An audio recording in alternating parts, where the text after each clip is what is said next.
Hello. Howdy. Welcome to the Liquidity event. Thanksgiving's over. It's Christmas time. How many business days am I allowed to say, hope you had a great Thanksgiving break? You can say it every day until New Year's. Until like Valentine's Day? Just say it every day. It's the best week of the year. It's Christmas, Thanksgiving. It's the only time that you actually, everyone is done. Everyone's clocked out, right? You can actually get away from the expectations of emails. Do you check your email 42,000 times over the break, and then it gets to Saturday and you finally are like, okay, maybe I won't check it 42,000 times today? I actually didn't check my email. It was great. Oh, okay. That's all you've got on that? That's all I have. That's all I have. Are you reading anything interesting this week? Okay.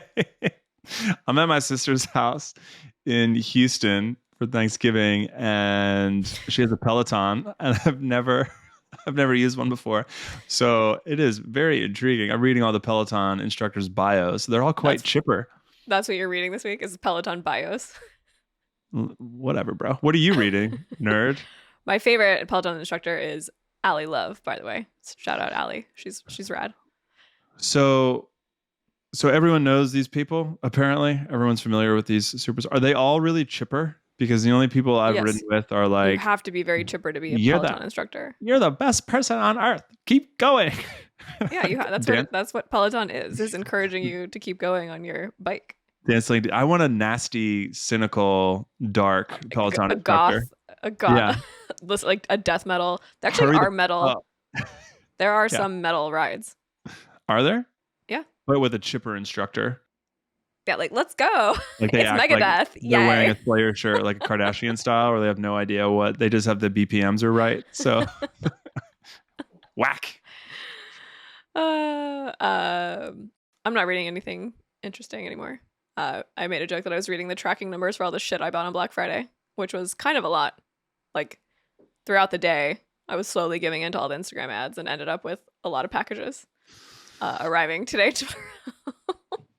So I finally buckled for your recommendation that I actually buy the things on Instagram ads, and I'm having a horrendous experience with this person that I spent $300 on something that I can't disclose because friends and family listen to this podcast and it's a gift. But they sent me the wrong thing. There's beef. I asked for something special. I said, don't deliver till you acknowledge this. And they just...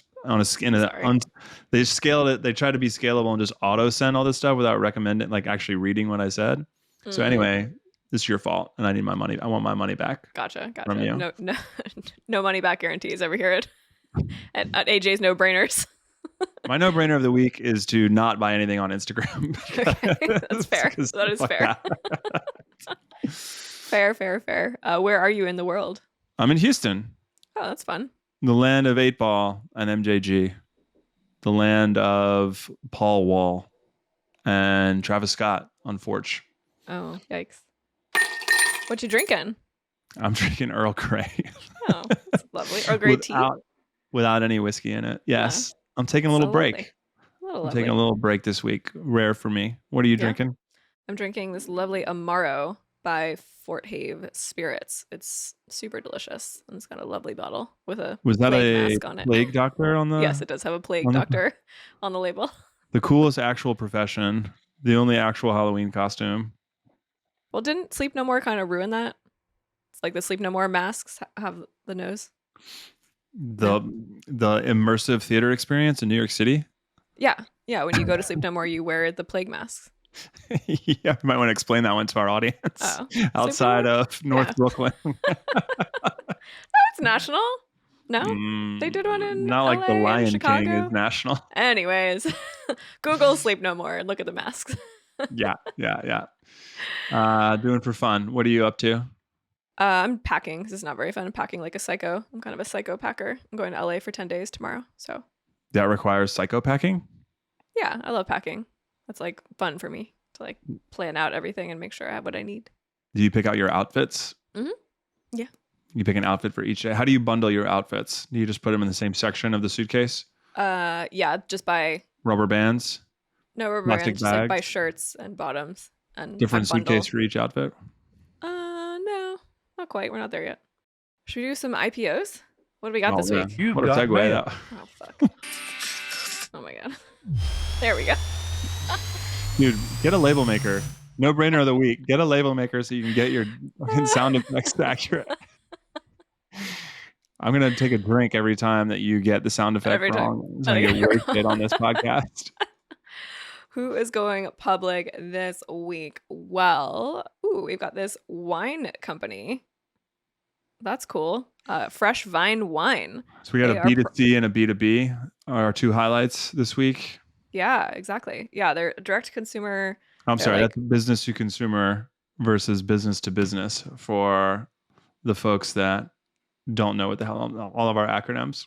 Yeah, B2C is direct to consumer, business to consumer. Should we come up with somebody that doesn't know what the hell we're talking about as a we'll tell Stacy in Tennessee, B2C is business to consumer. B2B gotcha. Like an avatar. Yeah, an avatar. There we go. Yeah. Cool. For somebody that doesn't know what the hell an IPO is, we'll explain each of these terms to Stacy in Tennessee. Yep. All right. IPO is an ignorant potato organ master. You would put a potato into an acronym. Those of you who don't know, for Stacy, AJ is obsessed with potatoes.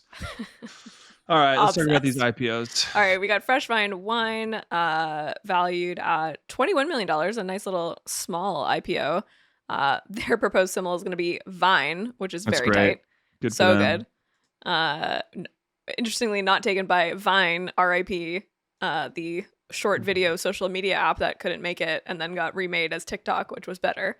So RIP. Separate companies. And speaking of Twitter, which created Vine and then killed Vine, RIP to also former CEO. Jack Dorsey just stepped down today. So the Vine killer is now out. So maybe that's a good thing. Yep. Vine Wine's going public. That's cool. It's a small IPO, which is interesting. 2 million shares. That's all I have to say about that. I mean, I feel like there's been like 3 wine companies, like 3 direct-to-consumer wine companies that have gone public. I guess people are staying at home and drinking more because they can't go to bars because of the pandemic. Or there are supply chain issues and it's hard to import things. So these, homegrown American wine companies are finding success with, they did the production, years ago because it's wine. It's got to sit in the bottle for a few years. And now they're having success with distributing everything. That's my hypothesis for why there's so many successful armchair economics hypotheses there. Yep.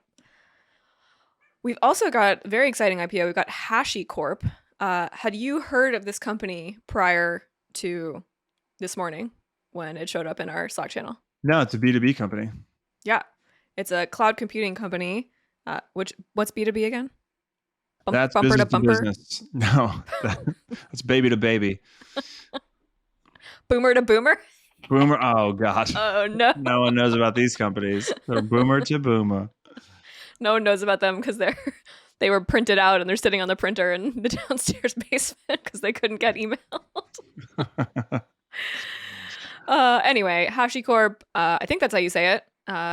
Very exciting. They are valued at $14.6 billion. That's pretty cool. Is that a lot? There's a great article from TechCrunch. Unicorn. Yeah, definitely Deca plus 4 unicorn. That's a unicorn with 10 horns. Guess where they are? What? They're like, come on, keep up. All right, you don't like when I interrupt you with it's very distracting. I'm trying to talk about this $15 billion company. You're talking about unicorns with 10 horns. Anyway, they've got 82. Let us know what you want to hear about. Yeah, listeners, let us know if you want to hear me talk about IPOs or Shane talk about unicorns. I know I'm going to lose this, so let's not actually get any feedback.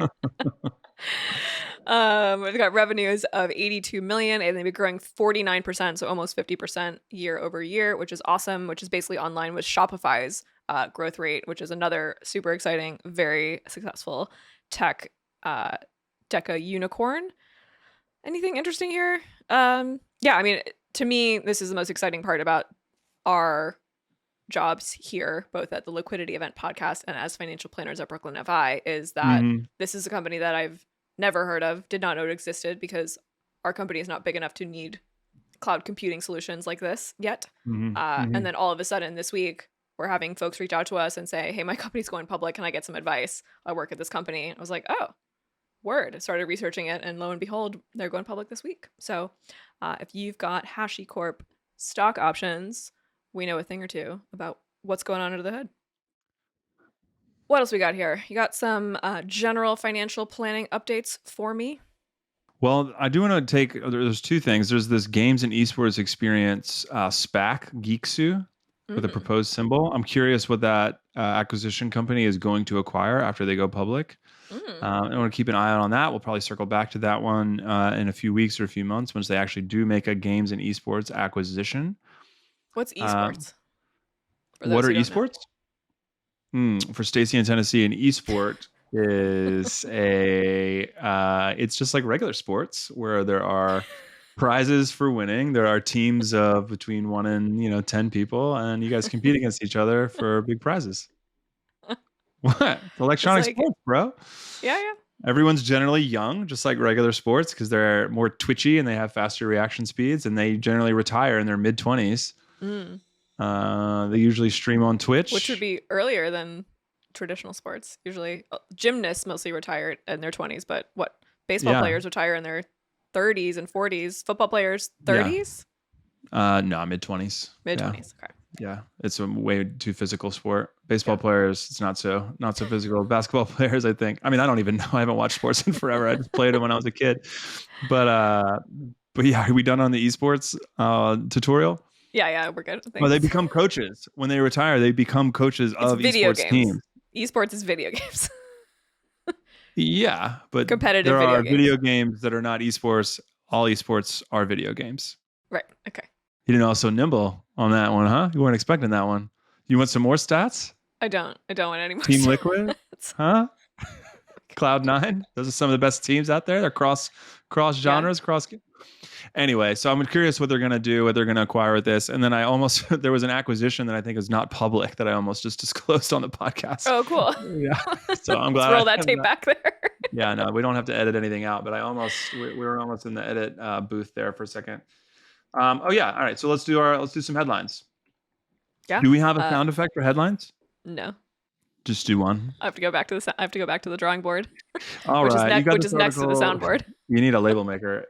We've got Tom's went from a $625 million company to being taken over by its creditors. Damn, I didn't know this. Tom's was hard up. So we have an item later that I want to talk about, which is the Allbirds IPO was incredibly successful despite my the shoe brand Allbirds, despite my personal distaste for the look of Allbirds shoes. And then I was curious, like they had such an incredibly successful IPO. The stock leaped 93% in the first day of trading. I'm not sure how it's doing now, but then it got me thinking, like, Allbirds are, in my eyes, this is purely my opinion, objectively ugly shoes. And I was thinking about like other successful shoe companies, and it's like, oh, remember Tom's? Remember those like ugly, like ubiquitous shoes? Whatever happened to Tom's? And Tom's whole business model was, when you buy a pair of shoes, we donate a pair of shoes to a person who is in desperate need of those shoes. But then they kind of just like fizzled out. And this article is all about how they weren't they only had this one product and they weren't able to pivot quickly enough. And it just slowed down. And once everyone, who was going to buy a pair of Tom's did, their sales plummeted. They tried other things. They tried backpacks. They tried sunglasses. It just didn't work. So, where Tom's was the like golden child of this, do good B Corp environment, they couldn't pull it off. And now we have Allbirds kind of just like stealing all their thunder. Wow. And now it's being taken over by its creditors. And this article is a year old. I deep dove into this when I was looking up Allbirds. Oh, I see. This is not news. So you hate shoes for boys, for men. You hate men's shoes. I don't think Allbirds or Tom's are specifically for men. But yes, all men's shoes are ugly, to answer your question. Except like, I like sneakers. Wait. No, you already know which ones I'm getting at. Those ratty Asics the only pair of shoes that I wear. Yeah, I mean, I like sneakers, like cool, fresh-looking sneakers are appealing to me on men's feet, but most other shoes are not. What about Yeezys? Sure. They're interesting. Sure. Sure. Positive on Yeezys, negative. On You're bullish Allbirds. on Yeezys, bearish on Allbirds. Interesting. We You've had a got hype something. beast on our hands here. You've got something in here about this dismal history of big infrastructure. Sounds riveting. Yeah, the Times. I'll be quick about this. The Times. No, please take your time. Take all the time in the What do world. we have, Like 14 minutes left? Yeah. Like these highways.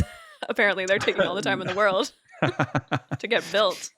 Yeah, no. This will be simple, but the infrastructure. This just to catch people up on legislation. Infrastructure Week is finally here, and we passed the infrastructure bill. And so we have a lot to look forward to: billions and billions and billions of dollars to go to wireless internet, roads and bridges, etc. So the Times kind of wrote a hit piece on infrastructure in general, which is kind of funny, and it starts off with how this railway system, which I never heard of, that they were building in Hawaii from Pearl Harbor, west of Pearl Harbor into Honolulu, which I've never been to that part of Hawaii, which sounds really industrial and real grimy Hawaii, which I have yet to experience, but I want to. Has been the budget has been 10x, which is every infrastructure project from the Big Dig in Boston over to this project in Hawaii. And this is essentially just a hit piece on infrastructure in general, just kind of to tame people's excitement if you do get excited about infrastructure bills. And there's this great candid admission from the mayor of San Francisco, who I'm not familiar with, Mr. Willie Brown. But shout out to this candid response. The candid quote: "In the world of civic projects, the first budget is really just a down payment," he wrote in a guest newspaper column in 2013. "If people knew the real cost from the start, nothing would ever be approved by governments. The idea is to get going, start digging a hole, and make it so big there's no alternative to coming up with the money to fill it in." So, okay. What does that remind you of? That reminds me of home renovation projects that people take on. Which is, I'm gonna buy. I found my dream house. It's only, it's in this amazing historic district. It's only $1 million, and it only needs, $500,000 of work, which, that fits in my home budget, my home purchase price of $1.6 million. Well, that $500,000 in renovations, folks, quickly is 2 or 3x'd, and that I like that quote about the quote, the estimate just being the down payment, the 20% of the total cost in our traditional down payment. Yeah, just managing your own expectations is what the Times is doing here to people excited about the infrastructure bill, and what everyone on listening to this should do about home renovation projects or any software development projects while we're at it. What is the expected timeline for a software implementation project? You just 2.5x the quote? I forget what it was when we were shopping for developers to build a tool. But our listeners will know. We have another article here. This is kind of old, but I think it's really hilarious for anime fans out here that are also into politics. This GOP representative, Paul Gosar, was censured over his violent video. Did you see the video? I did not watch the video. No. This guy is such a freak. If you watch Attack on Titan, it's about... which no one here no one listening to this does. You might actually like Attack on Titan. It's a cool sci-fi future where these giants come out of the woods and they're dumb and they're naked and they just eat people. And so they eat most humans on Earth except for this one city. And there's these giant walls that they hide behind, but they just kick in the walls and start eating people. Spoiler alert, Jesus. That's in the first episode. So anyway. I get in trouble for spoiling one joke on Succession, and you just spoiled everything. That is in literally the trailer, the first episode. That's the premise of the show. It'll say that in the title. Anyway, so you do spoil shows a lot. Anyway, so on the podcast. Anyway, so he tweets some footage from the show, and people fly around and cut off the heads of these giants. And so somebody affixed his head to one of the characters, and then a head of one of the giants is AOC, and he cuts off her head. It's so insane. It's crazy. It's such a niche weeaboo show that maybe 1% of people would even get the joke. I don't get who he's going for here. Anyway, it was a really big miscalculation because he got removed from all of his committees. He's in off Congress. All the committees. Yeah, he's done. Yeah. Dunzo. I mean, is anyone really dunzo today? But yeah, that's not a good look. You got this thing on Zuckerberg? Yeah. This is another Hawaii reference. Another Hawaii reference. Yeah. Mahalo. Indeed, mahalo. Malekalikimakai. Coming up. I don't know that one. That's Merry Christmas. That was a deep cut. Oh, really? Yeah. Oh, wow. You never heard that song? Anyway, this is not particularly new news, but shout out to the both graphic team and investigative reporting team at Business Insider for this like beautiful visual article about Mr. Zuckerberg, CEO of Meta, formerly known as Facebook, and his wife, Dr. Priscilla Chan. It's basically about them. You know, you can read the article two ways. You can read it one way, which is that they, intimidated these, Native Hawaiians into giving up their land so that the Zuckerbergs could amass this massive, private estate of pristine Hawaiian coastline. That's one way to read it. The other way to read it is these people were selling their land anyways, and Zuckerberg had the money to buy it up and created, this mega metropolis for himself, but he's perfectly within his rights to do that. But it seems dirty. It's all about how his lawyers would show up in court and intimidate these people and offer them kind of like last ditch effort deals. Money. Well, right. I mean, I do not think he is firmly in the wrong. The outcome makes him look pretty shitty though. He took this coast that belonged to these native Hawaiians and bought it for, pennies on the dollar is kind of the gist of the article here. And, he knew what he was doing. Here's a question for you. Mm-hmm. Would you, if Mark Zuckerberg came to us tomorrow and said, I want Brooklyn FI to manage my money and do my taxes, could you be Mark Zuckerberg's financial advisor knowing what he has done and what he stands for? Well, technically, no, because of the size of the problem, but also morally, hell no. I can't think of anyone that I would want to work with less. Yeah. What about like billionaires in general? Like when you get to that level of wealth, most of the time you have to engage in tax evasion tactics that require avoidance. CPAs. What's that? Avoidance. Tax avoidance. Sure. Everyone commits tax avoidance. Yeah. I mean, I have another article here about tax avoidance that we'll circle around to in a bit. But I think everyone avoids taxes. Anyone listening to this that has been given $100 that they didn't report on their tax return has committed tax avoidance. That's actually tax evasion. Actually, that's actually the illegal version of it. Yeah, if you find $10 on the street, you got to report it. That's the rule. Yeah. That's the rule. Yeah. Yeah, I don't know. I don't.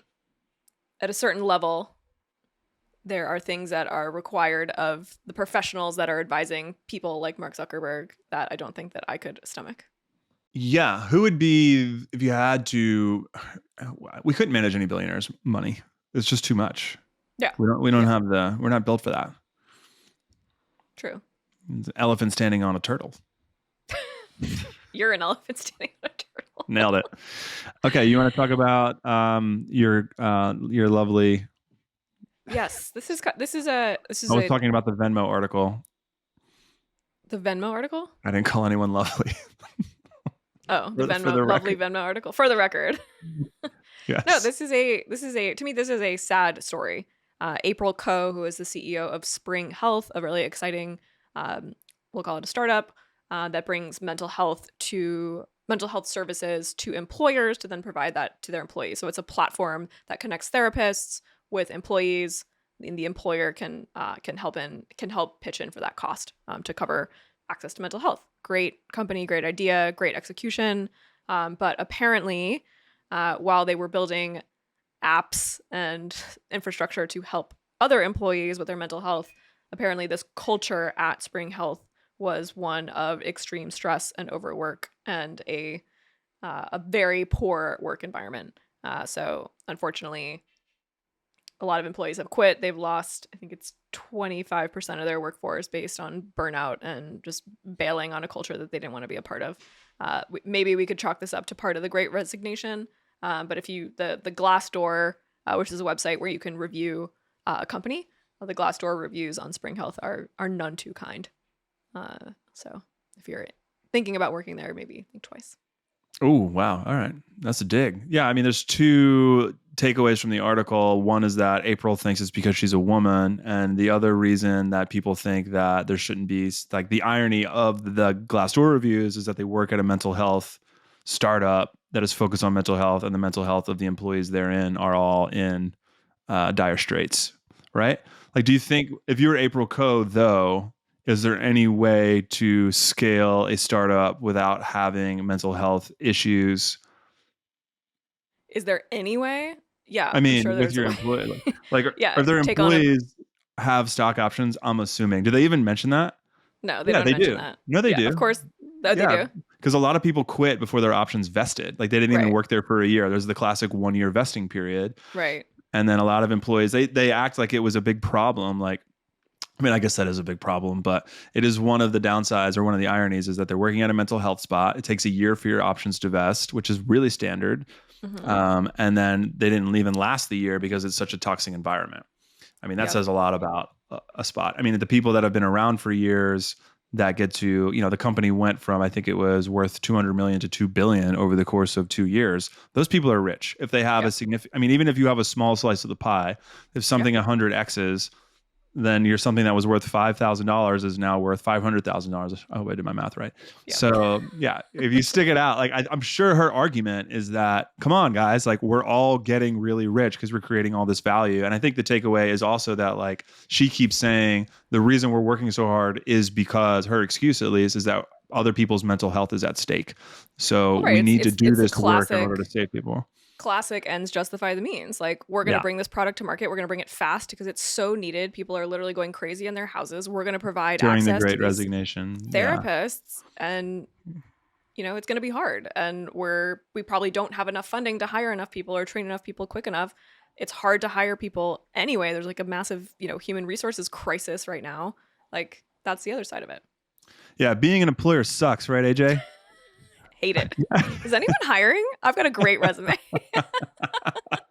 I'm an experienced financial planner, book editor, social media editor. Yes. Business owner, manager.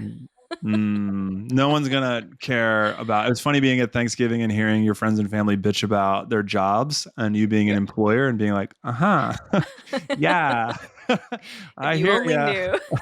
Yeah, and also, like, one of the jokes that I think is funny, but no one that's an employee will think is funny, is that you and I, AJ, have the pleasure of being employees during the Great Recession, or attempting to be employees during the Great Recession, and then being employers during the Great Resignation. Yeah, so exactly. Catching the wave. Yeah, boohoo to us, whatever. But yeah, I feel like we say this all the time, but, like, serious shout out to BKFI team members. Like, they're truly the best. I had a lovely dinner with one of our team members last night, and it was just so great to hang out and talk about work a little bit, eat a little Mediterranean food. And it was just, I left that with a spring in my step. I did not need to open my Spring Health app after that. So I think we've got 5 more articles here that we don't really have time for. Do you want to? I don't think any of these are really time pressure. I'm not interested in any of these, honestly. Oh, wow. Okay. These are all my articles. Yeah, bish. Give us a no-brainer, AJ. Oh, all right. Here's a no-brainer. Is, when you fly, you assume that there's going to be access to a television on the airplane, but you should not assume, because when you assume, you make an ass out of you and me. So you should bring your laptop or iPad and download like 5 episodes of your favorite show so you can watch it without Wi-Fi, no prob, on the plane, while everyone else is struggling to press their little stupid button on the little screen. You're just chilling, watching Succession or The Expanse, which is my current favorite show. That's my no-brainer. Succession. What's your no-brainer? It's killing it this season. You are your own no-brainer this week. Yes, that's what I wrote in here. I already did my no-brainer earlier. Right. It's time for AJ's CEO Crush of the Week. This week we have Robin Rihanna Fenty, who is the CEO of Fenty Beauty and was just present at the ceremony to make Barbados finally a republic free of rule from the crown. They removed Queen Elizabeth. Get the F out of here, Lizzie. And Rihanna was honored in the ceremony. They called her a national hero, and she truly is. So this episode is dedicated to probably the hottest CEO alive, Robin Rihanna Fenty. She is my crush of the week. Maybe to ever be alive. What's that? Ever, yeah. Probably maybe. To ever be alive, ever. Yes. Love you, Rihanna. This has been the Liquidity Event. You can email us at liquidityevent@brooklynfi.com. That's all. Thanks for listening, folks. Take care. Bye-bye.